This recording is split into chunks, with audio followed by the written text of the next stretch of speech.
Mohammed al-Muqaddam, un savant de Médine, il rentre à la mosquée de Médine. C'est une période de sécheresse. Il fait l'Isha, et lui, à son habitude, après l'Isha, il se met au fond de la mosquée, il fait du dhikr. C'est son wird.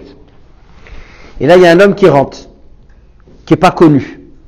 Qu'est-ce qu'il fait? Il lève les mains, il fait de dua, la pluie, elle tombe. Et il part. Et là, le cheikh, il regarde cet homme-là, il dit, Ajib, ça, c'est un salih, qui a cette dua mustajaba. Une semaine après, c'est encore la sécheresse. Il fait très chaud. Il fait l'Isha, Mohammed al-Muqaddam, il se met au fond de la mosquée. Et là, il y a le même homme qui arrive, qui lève les mains, qui fait de dua, la pluie tombe. Et là, Cheikh Mohammed, qu'est-ce qu'il fait? Il va le suivre. Il le suit, il regarde où il habite. Il dit, je le laisse, c'est la nuit, je reviendrai demain. Le lendemain, il vient chez lui. Il frappe à la porte. C'est un petit enfant qui ouvre la porte. Il lui dit, est-ce que je peux avoir ton père? Il dit, mon père, il faut pas qu'on le dérange, parce qu'il lit le Coran. Mais dans pas longtemps, il y a l'adhan du Dhuhr. Si vous attendez, il va sortir, vous pouvez le suivre. Dès qu'il y a l'adhan, dès qu'il y a Allah Akbar, il sort. Donc on voit que c'est un homme très pieux, en fait. Il lit le Coran, etc. Dhuhr, il sort. Et là, le cheikh, il l'attend. L'homme sort exactement quand il y a l'adhan, il va le voir.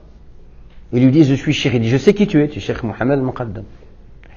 Il lui dit, voilà, j'étais à la mosquée 2 fois de suite, je t'ai vu faire dua et j'ai vu la pluie tomber. Là, l'homme, il devient rouge de colère. Et le cheikh, il dit, il était tellement en colère que j'ai eu peur qu'il fasse dua contre moi que je suis parti en courant. Il revient le lendemain pour le voir et s'excuser et il voit qu'il a déménagé. Pourquoi?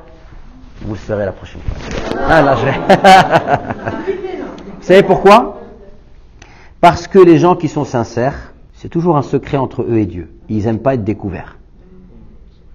C'est comme Uwais al-Qarani, un homme dont le prophète a dit qu'il avait ses duas exaucés. Quand il a été découvert par Omar, les historiens ne rapportent plus d'histoire après la vie de Uwais al-Qarani. Il a disparu. Pourquoi? Parce qu'il voulait préserver son anonymat. Il ne voulait pas que ça se sache qu'il avait ses invocations exaucées. Celui qui est vraiment à un haut niveau spirituel, en fait, il n'a pas besoin des titres. C'est un secret entre lui et Allah, il n'a besoin de personne.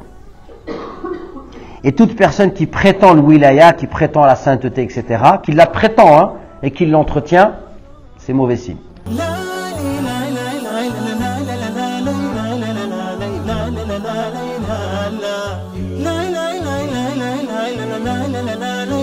la la la